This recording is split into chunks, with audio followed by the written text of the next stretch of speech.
No one expected rescue. Then a human warship appeared howling through space. HFY, the convoy, drifted through open space like a line of wounded animals. Its ships were old, mixed together from many worlds, never meant to travel as one. Some were cargo haulers, some were hospital ships, some were little more than flying shelters packed with families. They moved slowly, their engines weak and damaged, leaving a long trail of heat and broken signals behind them. Inside the lead ship, the lights were dim. Power had been cut to everything that was not needed to keep people alive. The air was thin and smelled of metal and burned wires. Screens flickered, showing warning signs that no one bothered to read anymore. Everyone already knew how bad things were. Ethan Cole sat near an open wall panel, his hands deep inside a mess of cables. He was not a soldier. He was an engineer who once fixed water systems on quiet stations. Now he was trying to keep a ship alive with parts that should not fit together. His face was tired and his fingers shook, but he did not stop working. A few steps away, Lisa Morrow spoke softly to a group of frightened passengers. She knelt so she would not seem tall or distant. Her voice was calm, even though her eyes were red from lack of sleep. She had been trained to help people after storms and accidents, not after space battles. Still, she stayed steady, because that was what people needed. The convoy had been running for days. No one remembered how long exactly. Time felt strange when every hour might be the last. Behind them, far beyond what the eyes could see, the alien fleet followed. They did not rush. They did not need to. They knew the convoy could not escape. The aliens had many names across the galaxy, but the meaning was always the same. When they came, worlds burned. When they fought, they did not take prisoners. They believed mercy was a weakness, and weakness deserved to end. Every ship in the convoy knew the stories. Many had seen the truth with their own eyes. A week ago, there had been escorts. Warships from stronger worlds had promised protection. They fought bravely, but bravery was not enough. One by one, those warships were destroyed. Their broken shapes still floated in space somewhere behind the convoy, silent and cold. Now there was no protection left. On the bridge, the acting commander stared at the main screen. His name was Aaron Blake. He had never expected to lead anything like this. He had been chosen because everyone else who ranked above him was dead. He held his hands behind his back so no one would see them shaking. "We are losing another drive coil," someone said quietly. Aaron nodded. "Slow us down again," he replied. He did not raise his voice. There was no point. If they slowed too much, the aliens would catch them sooner. If they pushed the engines harder, the ships would tear themselves apart. There was no good choice left. A small alarm chimed. Not loud, almost polite. "What is it now?" Aaron asked. The sensor officer leaned closer to the screen. "We are receiving a signal," she said.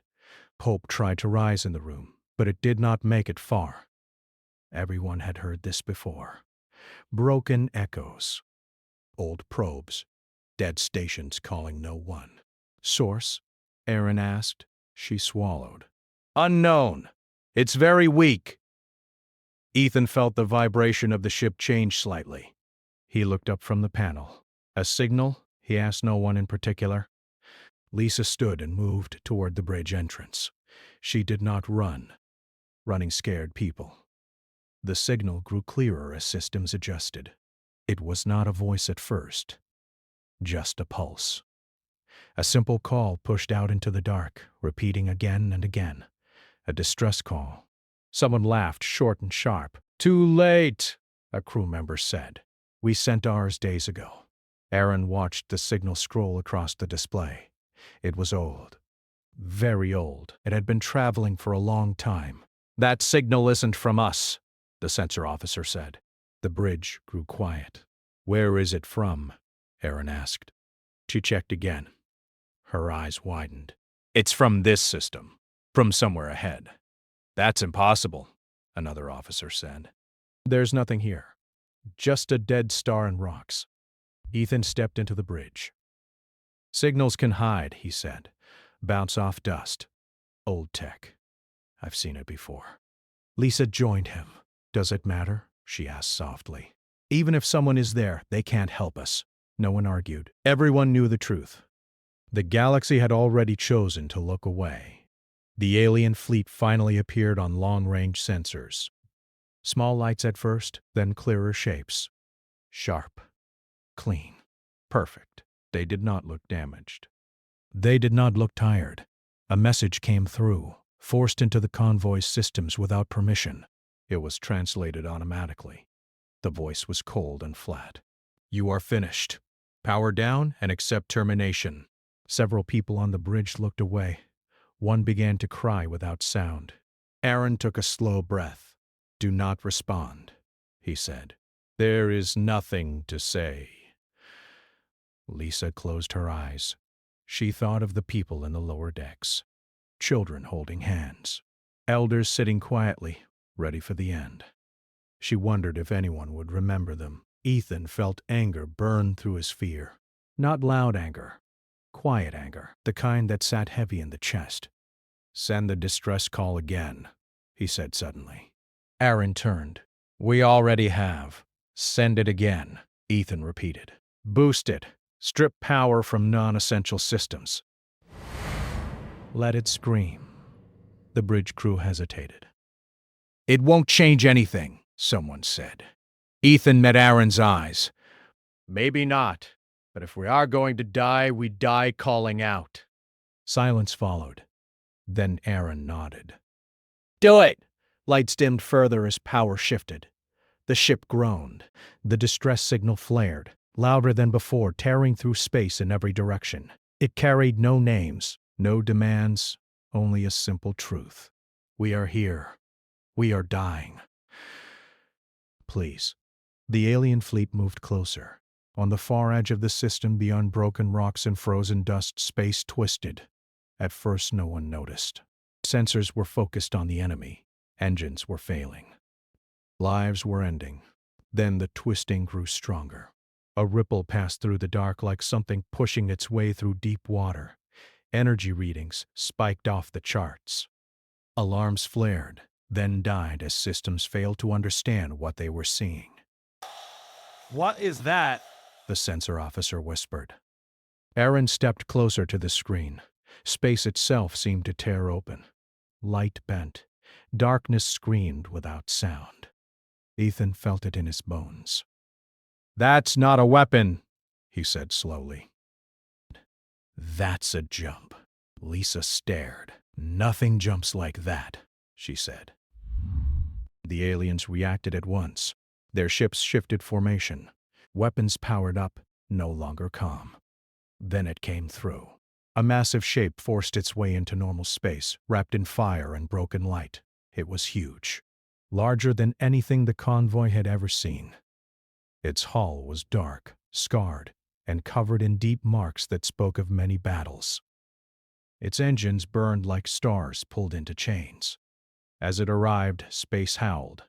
Not a sound that ears could hear, but one that every ship felt. A deep, violent roar that rolled through hulls and minds alike. The bridge went silent. The sensor officer spoke first, her voice shaking. Single vessel, she said. Design unknown. Ethan leaned forward, eyes wide. No, he said. I know that shape. Lisa turned to him. You do? He nodded slowly. I've only seen pictures. Old ones. Aaron's heart pounded. Say it, he ordered. Ethan swallowed. It's human. For a moment, no one spoke. Humans? Someone asked. They don't send warships. They don't fight like this. The massive ship moved again, sliding forward with impossible speed. It placed itself between the convoy and the alien fleet without hesitation. A new signal burst across all channels. Strong, clear. This is a human vessel, the message said. The voice was steady, calm, and very human. This convoy is under our protection. The aliens fired, and the human warship did not move away. The first shots crossed space like lines of white fire. The alien weapons were sharp and clean, made to cut through shields in seconds. They struck the human warship again and again, blooming against its outer defenses. Light flared. Energy rolled across the hull. The human ship did not retreat. Inside the convoy, people watched in silence. Many had never seen a battle up close.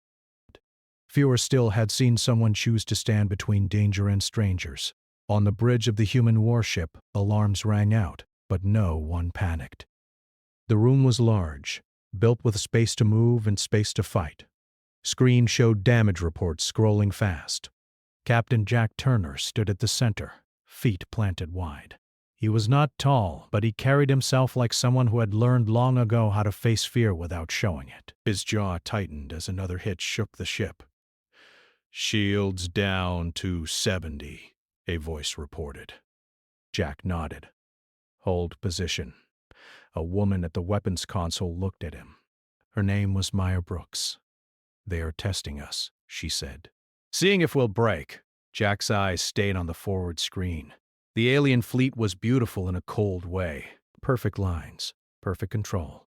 He had seen fleets like this before. He knew what they did to weaker ships. "We don't break," he said simply. He tapped a control near his chair. "Open a channel, all frequencies." The signal carried far and wide, translated into dozens of languages at once.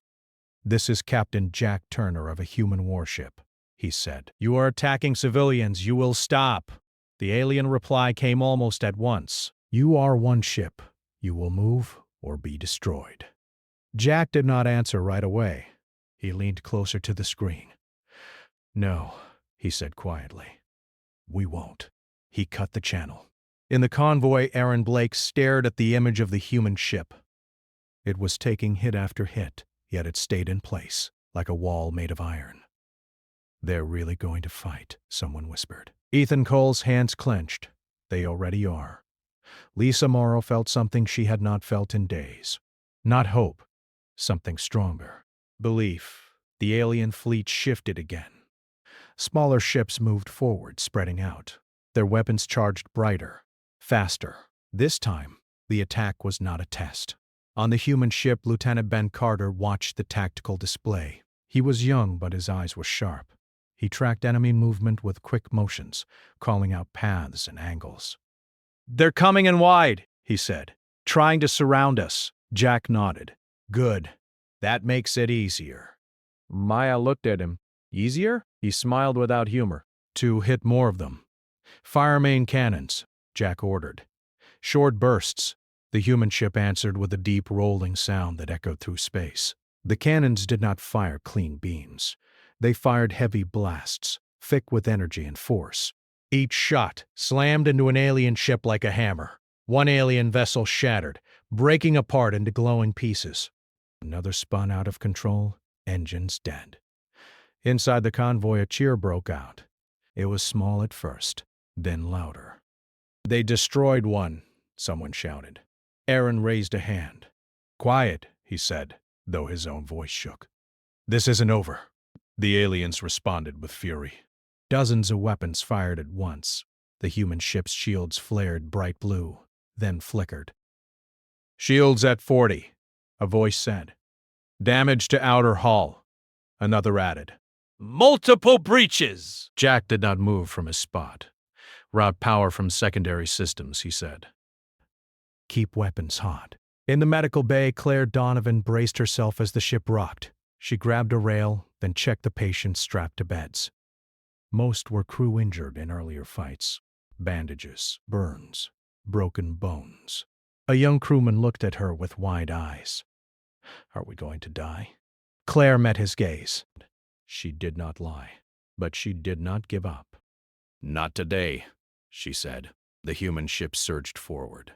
Instead of pulling back, it charged straight into the enemy line.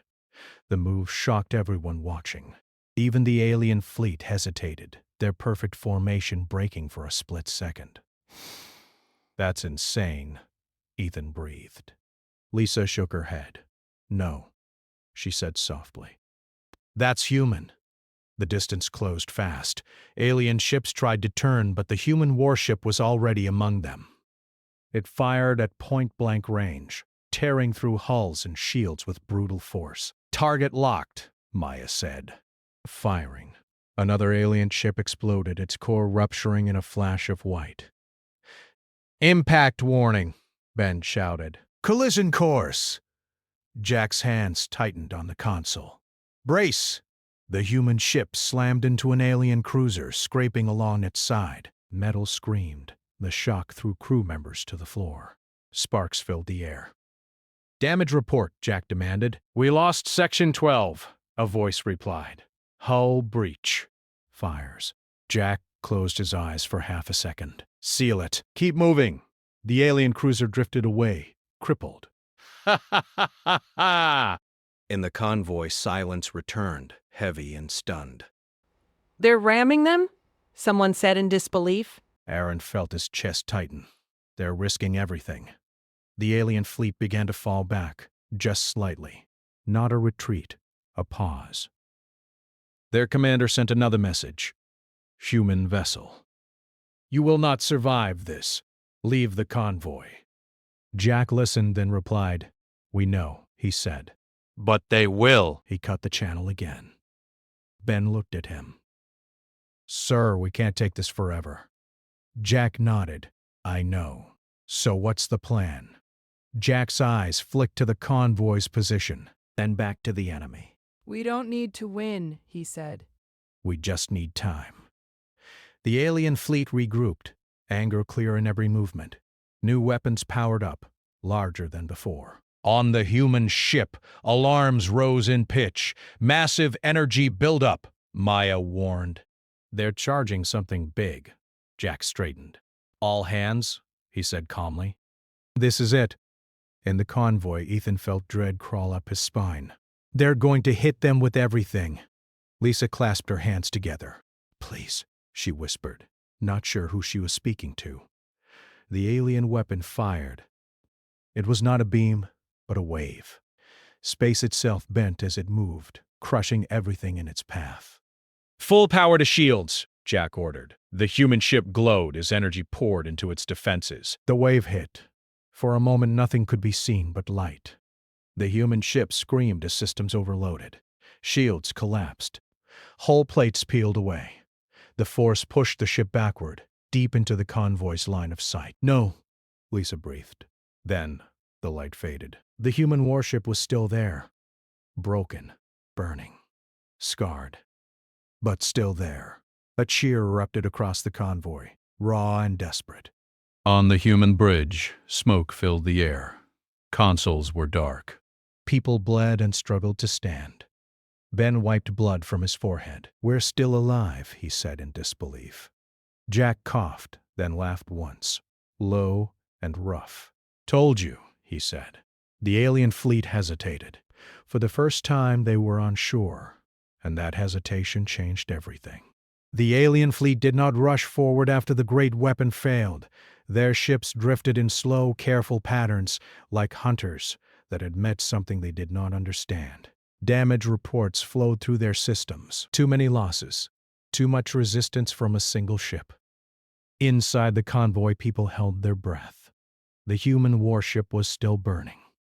Parts of its hull glowed red. Small pieces drifted away into space. Many believed it could not survive another attack. Ethan Cole watched the human ship on the screen, his heart pounding. "They're still standing," he said quietly. Lisa Morrow nodded. "They chose us," she replied. "They chose strangers. On the human ship, the bridge was chaos held together by will." Smoke hung thick in the air. Several consoles were dead. Emergency lights cast long shadows across damaged walls. Captain Jack Turner pushed himself upright. His left arm hurt, but it still moved. He ignored the pain. "Report," he said. Ben Carter checked his display, tapping hard to keep it alive. "Weapons are at 50%, he said. Engines are damaged, but we can still move. Shields are gone." Jack nodded slowly. "We fight without shields, then." Maya Brooks looked back at him. "Sir, one more hit like that and we're done." Jack met her eyes. "Ben, we make sure they don't get that hit." He turned to Ben. "Any weak points?" Ben scanned the enemy formation. Their command ship, he said. It's hanging back. Heavier armor, but it's directing everything. Jack smiled faintly. Then that's our target. Maya's eyes widened. That's deep inside their line. Jack shrugged. We're already deep. The human ship began to move again, slow at first, then faster. Its engines roared unevenly, like a wounded beast refusing to lie down. In the alien fleet, confusion spread. The humans should have retreated. Any rational force would have. Instead, the damaged ship pushed forward again, aiming straight at the heart of the formation. "They're coming back," someone whispered in the convoy. Aaron Blake felt his throat tighten. They're not stopping. The aliens fired again, but not in a single wave. Their shots were scattered, rushed. Fear had entered their perfect order. The human ship took hit after hit, armor shattered. Fire burst through open decks. Still, it moved forward. In the medical bay, Claire Donovan was thrown against a wall as another impact shook the ship. She pulled herself up, checking the wounded. Some cried out. Some were silent. A crew member grabbed her arm. "The ship's breaking apart," he said. "We won't make it." Claire looked him straight in the eyes. "Then we keep moving anyway," she said. Back on the bridge, alarms screamed louder than before. "Hull breach on deck 7!" a voice shouted. Loss of gravity in Section 4.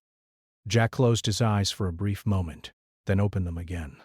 "Lock all surviving crew into battle stations," he said. "No one drifts today." Ben glanced at the distance readout. "We're almost in range," he said. "Good," Jack replied. "Maya, give them everything." The human ship fired its remaining heavy weapons in one massive burst. The recoil rocked the ship backward, tearing loose more plating. The shot slammed into the alien command ship's shields, pushing them to flare bright and unstable. They're holding, Maya said through clenched teeth. Again, Jack ordered. The cannons fired once more. This time, something changed. The alien shields flickered. For a single second, they dropped. Ben's eyes widened, shields down. Jack did not hesitate. All forward weapons now. Every remaining gun on the human ship fired at once. The blast punched deep into the alien command ship, tearing open its core. Light burst outward, harsh and blinding. The alien command ship exploded. The effect was immediate. Across the alien fleet, ships slowed. Some stopped filing. Others turned without direction. Their perfect control was gone. In the convoy, shock turned into stunned hope. "They did it," Ethan whispered. Lisa covered her mouth, tears streaming down her face. They really did it. The alien fleet began to pull back, not in order, but in fear. Some ships fled outright. Others fired blindly, then followed. "They're retreating," Aaron said, disbelief in his voice. Cheers erupted across the convoy, louder than before. People hugged. Some fell to their knees, but the human ship was in terrible shape. On the bridge, Ben slumped into his seat. "Sir," he said, voice shaking, "we can't chase them." "We can barely stay together," Jack nodded. "We're not chasing anyone." He looked toward the convoy's position. "Open a channel." To them. The transmission reached every ship in the convoy. "This is Captain Jack Turner," Jack said, his voice calm but tired. "The threat is pulling back. You're safe for now." The convoy answered with silence at first. Then messages poured in. Thanks. Relief. Voices breaking with emotion. Lisa stepped forward on the bridge of the lead ship. "Captain," she said, speaking into the open channel, "you saved us." "We don't know how to thank you." Jack leaned back slightly. "You don't have to," he replied. "Just keep moving." Ethan stepped beside her. "Your ship," he said. "You're badly damaged. Let us help." Jack smiled faintly. "We'll take what help you can give." The human ship slowed and turned, drifting closer to the convoy. Small craft launched from its sides, damaged but functional. Repair teams moved fast, patching breaches with whatever they had. In the medical bay, Claire worked without rest. She treated burns, sealed wounds, held hands when there was nothing else to do. She did not stop until she nearly collapsed. The alien fleet disappeared into the dark, broken, and afraid. Hours passed. The convoy regrouped, ships drawing closer together. Damage was checked. The dead were counted. Names were spoken quietly. The human ship floated among them, scarred and torn, but alive. On the bridge, Jack stood alone for a moment, looking out at the stars. His hands shook now that the fighting was done. Ben approached him. "Sir," he said. "We did it." Jack nodded. "We did." Ben hesitated. "They'll talk about this," he said. "The whole galaxy will." Jack exhaled slowly. "Let them." In the convoy, Ethan watched the human ship with new eyes. "They fought like they had nothing to lose," he said. Lisa shook her head. "No," she said softly. "They fought like they knew exactly what they were protecting." The rescue was not complete yet. Danger still existed, but something had changed. The galaxy had seen humans stand alone against impossible odds, and the galaxy would not forget. The space around the convoy grew quiet again. No weapons fired. No alarms screamed. Only the soft hum of damaged engines and the slow drift of debris remained. The alien fleet was gone, leaving behind broken ships and fading heat trails. For a long time, no one spoke. On the lead convoy ship, Aaron Blake finally sat down. His legs felt weak, like they no longer remembered how to stand. He looked at the screen showing the human warship floating nearby. Its hull was torn open in many places. Fires still burned along its surface, small but stubborn. "They stayed," he said softly. "They didn't run." Ethan Cole leaned against a wall, his body heavy with exhaustion. "They never planned to," he replied. Lisa Morrow watched the human ship with quiet focus. "We need to help them," she said, "right now." Orders spread through the convoy. Small repair craft launched. Medical shuttles followed. The convoy moved closer, surrounding the human warship like a protective ring. On the human ship, Captain Jack Turner felt the engines slow. The shaking eased. The fight was truly over. "Status?" he asked. Ben Carter looked up from his station. "They're sending help," he said. "Repairs. Medical teams." Jack nodded. "Good." Maya Brooks let out a long breath she had been holding for hours. "Guess we made some friends," she said. Jack allowed himself a tired smile. "Looks like it." In the medical bay, Claire Donovan finally sat down. Her hands were stained with dried blood. Her back ached. Around her, injured crew rested in silence or slept under light sedation. A convoy medic stepped inside carrying supplies. He looked around in shock. "You fought like this alone?" he asked. Claire nodded. "We had to." The medic shook his head slowly. "No one will forget this." Claire looked at the wounded crew. "We didn't do it to be remembered," she said. "We did it because it was right." Repair crews worked for hours. They sealed hull breaches, rerouted power, and stabilized the engines. The human ship would not be traveling fast anytime soon, but it could move. A meeting was arranged between the convoy leaders and the human captain.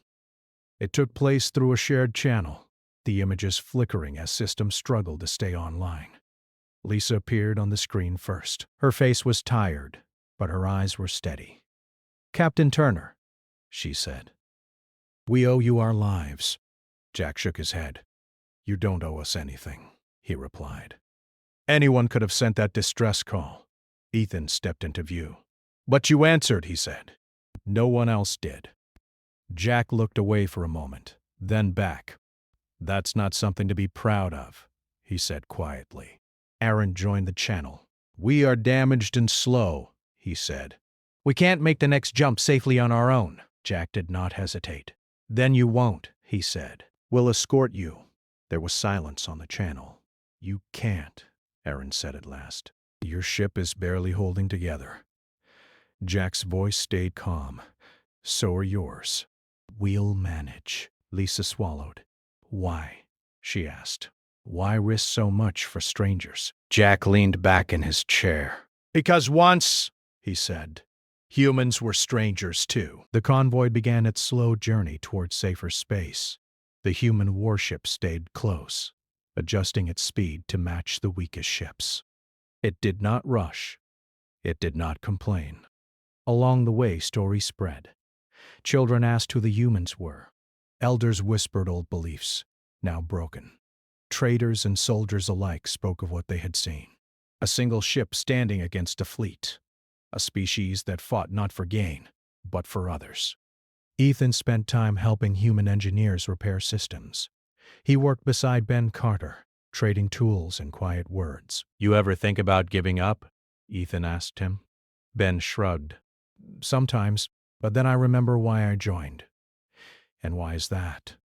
Ben smiled faintly. So no one has to face that alone. Lisa worked with Claire in the medical bays, helping tend to both human and convoy wounded. They did not speak much at first. They did not need to. Later, Lisa said, you stayed calm, even when everything was breaking. Claire wiped her hands. Fear doesn't go away, she said. You just don't let it decide for you. Days passed. The convoy reached the edge of a friendly system.